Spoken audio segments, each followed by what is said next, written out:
Sorry, we had a bit of technical difficulties there, so we're just starting again, waiting for people to log on. Good afternoon.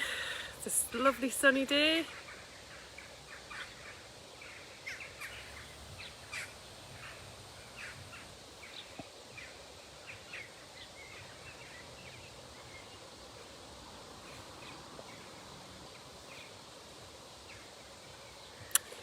Can you give me a thumbs up if you can hear me?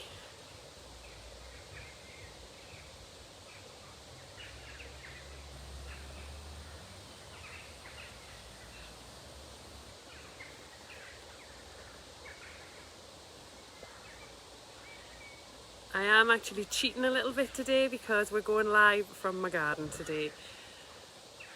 My sidekick Darcy, who normally holds my cue cards, isn't here, and my other daughter's broke her foot, so I can't really take her out walking, so she's helping me out in the garden today. So at least you get a nice view of my garden. Well, the trees.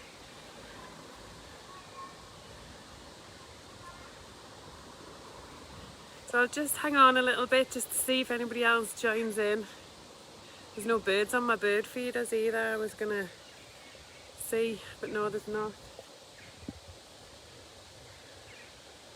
Can you give me a thumbs up if you can hear me okay?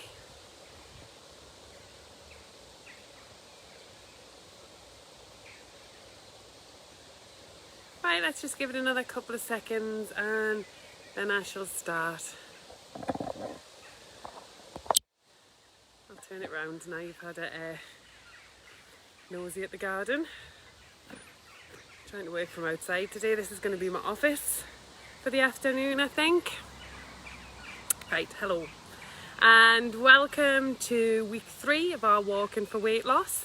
I hope everybody's okay and I hope you've been following what I've said the last couple of weeks. So we've covered accountability, we've covered tracking and we covered calorific deficit in the last 2 weeks. And hopefully everybody's keeping to that and managing to track their food and knowing how many calories that you need and working that out by the calorie calculator that I told you all about last week. And hopefully we're starting to see a pattern in the way we're eating. And hi Selena, so hopefully we're starting to see a pattern in what we're eating, and maybe that's triggering where we're going wrong. Maybe that's triggering the bits, you know, that aren't right and the food that we shouldn't be eating. So what should you be eating? You know, there's so many things out there, there's so many diets out there telling you what you can, what you can't eat. You know, none of these miracle shakes work, and I went on about this last week, and they don't work, and all these people want is your money. They'll promise you rapid weight loss, they'll promise you so much, there's a train passing, but it's just about eating the right foods. I just wait till the train's gone. And I ranted enough about that last week, so I won't go into that much this week. So you're saved from my ranting, well, up to now. So what do you want to be eating? You want to be eating nutritionally dense food. Easy as that. So you're getting all your vitamins, your minerals, your proteins, your complex carbohydrates and your healthy fats. Sounds hard? It's not. It really isn't. What you've got to remember is make sure that 80% of your diet is these food groups, your nutritionally dense foods, and all the foods that are good for you.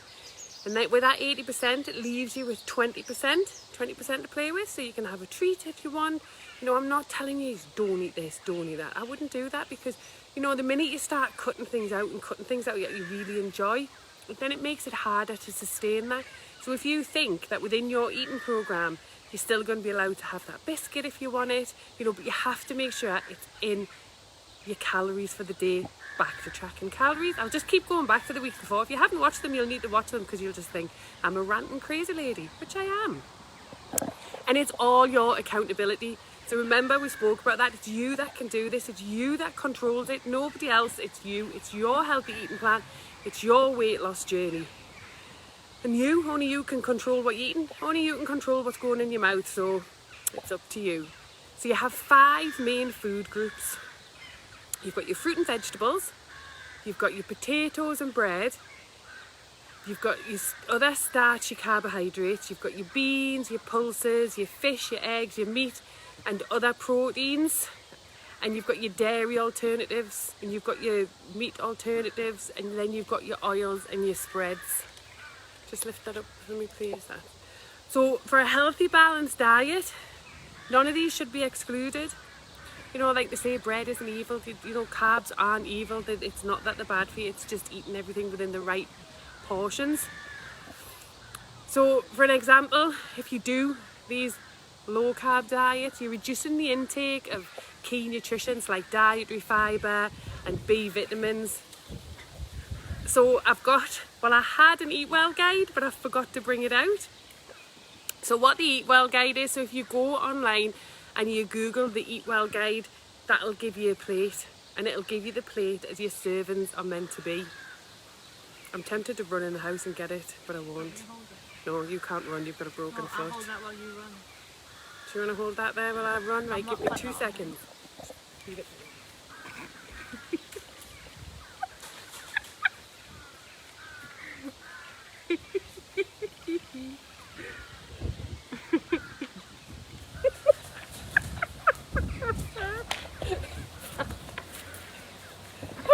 Right, I'm back. I'm a bit windswept, but that was a good run. Right, so here is your Eat Well guide. Let you have a quick look at that for a minute. Check I'm not covering anything. Can you see that? That's great. Like I said, you can Google it. So as you can see here, I'm trying to hold it with my selfie stick so you can see it. You have all your foods. But as you can see, your high fat foods and your salt and sugars, these aren't in the guide. These are set to the side here. Great. Cody's holding my thing. So you've got your Eat Well guide. So that is your 80%, that's what you eat. This is your little 20%, this is your treat. This is what you can allow yourself to have, so you're not cutting everything out. And you're not making it hard on yourself, because often when you cut all of these things out, you are making it hard. Oh, you're fine. Oh, I've got a bit of a flush there. I sprinted into the house there, by the way. So eating too much of these isn't needed. So eating too much of these things that are bad for you, I'm not saying don't eat them, I'm saying don't eat a lot of them. Your 20%, 80% nutritionally dense food, 20% your treats. And this is your diet, this is your healthy eating plan. I mean, most of us, these are the bad boys. These are the reason why we need this healthy eating plan. I myself, I know sometimes I have really bad days where I just eat rubbish all day, and you know, we all do that. But it's finding that balance. It really is finding that balance. There's no miracle diet. There's no diet that's going to do it straight for you. It's you that has to do it. You're accountable for it, and you can do it. And remember, that treat is your 20%. And I'll keep saying that because a lot of people focus on the having to eat, you know, as they say, having to eat clean, having to do this, can't eat this, can't eat that. You can have your 80%. Afternoon daughter, my other daughter Amber's joined. So you can have that 80% is your nutritionally dense food, and then the 20% is your treat. And always remember, as we talked about our calorific deficit and what calories we should be eating each day, I'm pointing my finger at myself now, as with calorific deficit that we're in, always remember to count these into your calories, count these into your daily calories. So your 20%, that's a treat. You need to make sure that that's going in, you're tracking your journal, however you're tracking, whether you're writing it in a book, make sure that everything go in. Do you know, if you say, oh, I'll just have that, nobody will know. Well, do you know what, you've took accountability for that, you know. That's the day ruined because you haven't tracked it. And remember, like I said, these treats aren't free. Count them in the calories and still make sure that you're in a calorific deficit. I always start doing these posts and I start to think to myself, God, I really sound like I'm ranting. And I'm not, I'm just trying to get so much in. My daughter's nodding, apparently I am ranting. I just tried to get so much in without going on forever. That's that. So looking back, if you remember last week we had the invisible bag of sugar. I was going to go and get a bag of sugar for this week, but I forgot. So there's our invisible. That's what we're aiming for. Hold that bag of sugar in your hand. That's a pound. It's a pound of fat. And that's fantastic if you can lose that every week. So look at Eat Well guide. Go online. If you've got a printer, print it out. Keep it in the kitchen. really good to have. Let me just, no Cody, you're fine. So look at the Eat Well guide, and this can help you make healthier choices when you're doing your home cooking, when you're out shopping, knowing what you need to buy, deciding what meals you're going to make, deciding what snack you're going to have. Lots of dishes we cook at home, I'll move this out of the way now. Lots of dishes that we cook at home contain many of the ingredients and the combinations of the 5 food groups. So you could be a pasta dish, it could be a salad, could be a stir fry, shepherd's pie, curry and rice, sandwiches. Yet again, bread isn't the evil, as I keep saying. So it's all about balance. I've dropped my nanny dropper. So let's take, I'm dropping everything. So let's take lasagna, for example. I know you don't like lasagna, but it's not all about you, Cody. Other people like lasagna. I don't like lasagna, but shh. So look at lasagna. So look at the food groups that go into your lasagna. So there's like your lean mince or your meat substitute. There's your cheese sauce made with semi-skimmed milk and lighter cheese or dairy alternative. There's your onions, your garlic, your tomatoes, and there's your olive oil, which is your good oils and spreads. So that's got everything in it from this. Yes, Amber, I'll send you it due to having no printer. Don't panic, I'll send my daughter one. I can rant on it here all I like, because I'm a mum, it's allowed. She'll wish she never said that, can I just say. So remember, that's all your food groups in there. And then that comes to my other example of lasagna. So you've got lasagna, you pile your plate up with lasagna, and yay, there's your portion distortion. Because you think it's all right to fill your plate with that. So make sure you're having a salad with it, you know, bulk up on your salad, bulk up on your greens, bulk up on everything that's good for you. Because increased portion sizes do contribute to overeating and guaranteed weight gain. Pay attention, Cody. So controlling your portion sizes can help prevent overindulging. Just wait for my daughter to get comfortable with the cue cards. So a great way to help is the size of your plate or your cutlery, and that influences how much that you actually do eat. Sounds crazy, I know, but it does work. So if you're using a big dinner plate, your portions are going to be bigger on that plate. Therefore, you know, having a smaller plate or bowl, and this will reduce your overeating, because people who eat from smaller plates are just as full as people who eat from bigger plates. You know, it's like the trick of the eye. If you've got a smaller plate and it looks fuller, you're going to enjoy it just as much. Honestly, it's true.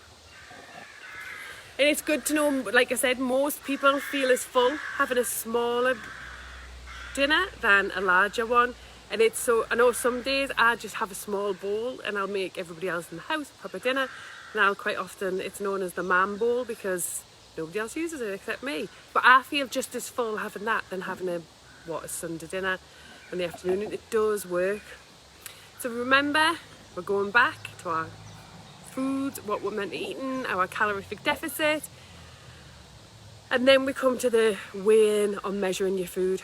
Weighing your food is a lot for some people to take on. If I said to somebody, right, I want you to weigh everything you're going to eat, it's like, no, I can't do it. So I'm going to make it a bit easier for you. I'm going to make a bit of a rough guide on measuring your food. It's going on your plate. I'm getting my Eat Well guide out again. So if you're trying to do a healthy eating plan, remember half of your plate is going to be your vegetables and your salads, and quarter of your plate is going to be your high quality proteins. Quarter of your plate is going to be your complex carbohydrates. So remember I told you about your good oils and spreads, which are your healthy fats. They are half a tablespoon, and for all you cheese lovers out there, you'll be sad to know that that is included in that. So if you're going to have cheese, you're only going to have half a tablespoon. That's the same with your butter and your oils. Remember, this is just a rough guide that I'm saying, and as people have different dietary needs, so always remember that other people are going to have different dietary needs. So I'm not giving you a specific diet plan, I'm actually telling you how you can eat healthier. So you should know what you need daily by working out your calories like we discussed last week. So remember, vegetables and salad are naturally low in calories and high in fibre and other nutrients. So filling up on these avoids overeating. And you can buy the portion control plate. So have we got this plate here? You can actually buy a plate that has that marked out on it online. So if you're really struggling about what you should or shouldn't be having, you can order an Eat Well plate online, and that'll come, and then that'll help you out with what you're meant to be having on your plate and how much. And another way to gauge appropriate portion sizes without measuring tools, so without weighing your food, is by simply using your hands. So your hands usually correspond to your body size. Bigger people who require more food, typically you'll have bigger hands. So a rough guide, Cody's now looking at her hands to see how much she can get in her hand. So high fat foods, so 1 thumb size for women, 2 thumb size for men. Your carb foods, 1 cupped hand portion for women and 2 for men. It'll make sense to you in a minute, Cody. Even Cody's looking at us baffled. So vegetables and salad, so that's a fist size portion for women and 2 for men. Your high protein food is a palm sized.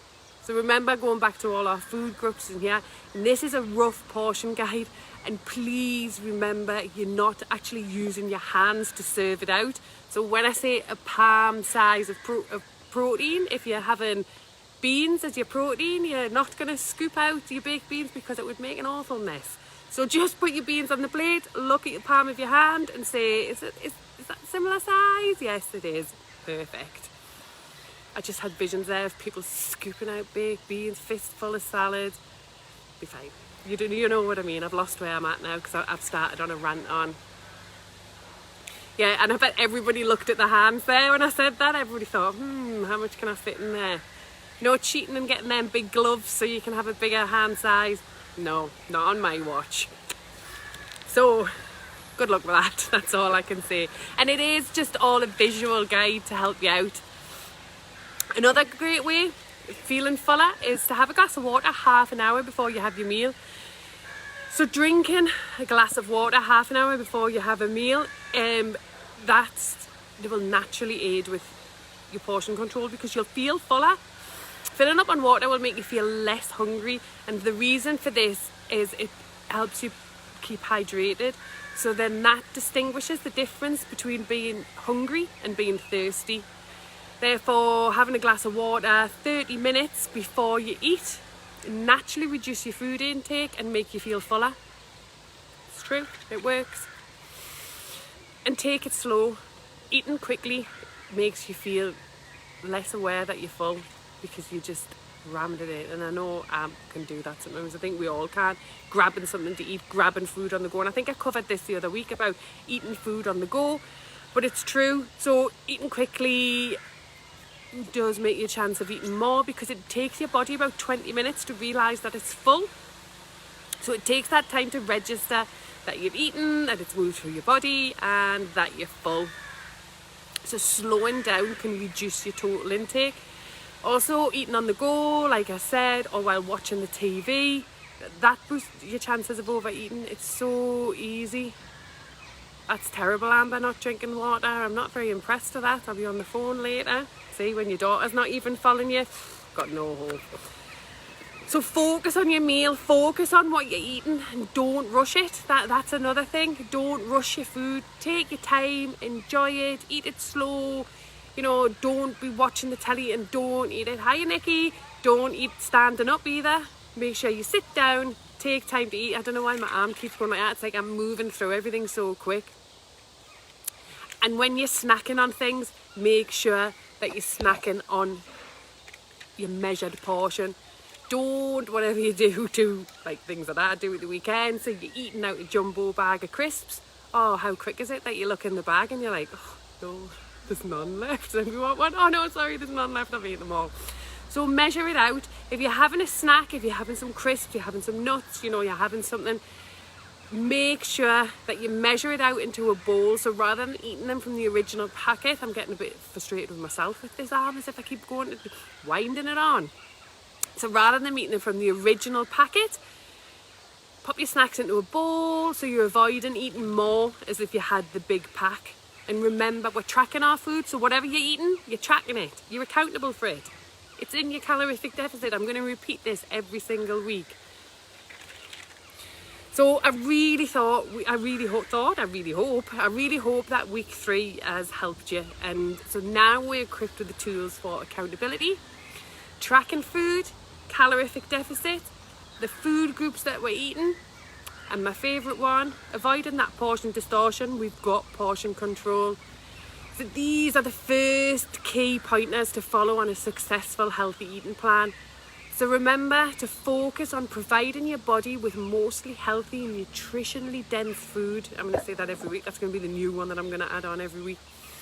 So your 80% of nutritionally dense food and your 20%, that's your treat.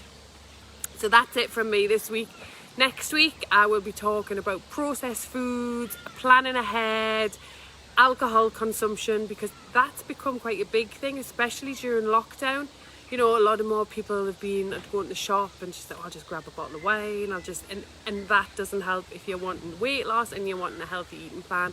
So I'll stay online for a little bit. If anybody's got any questions they want to ask me, feel free to ask. Or if anybody's got anything they want me to discuss on another topic, or should we say rant about, because I'm getting quite good at that, please feel free to leave a comment. I'll keep going back. I'll keep checking to see if anybody's left a comment. But for the rest of the day, my daughter's put her hand up. She's not getting to leave a comment because she can ask me afterwards. So for the rest of the day, enjoy the sunshine, stay safe, and I shall see you all next week. Okay, take care. Bye.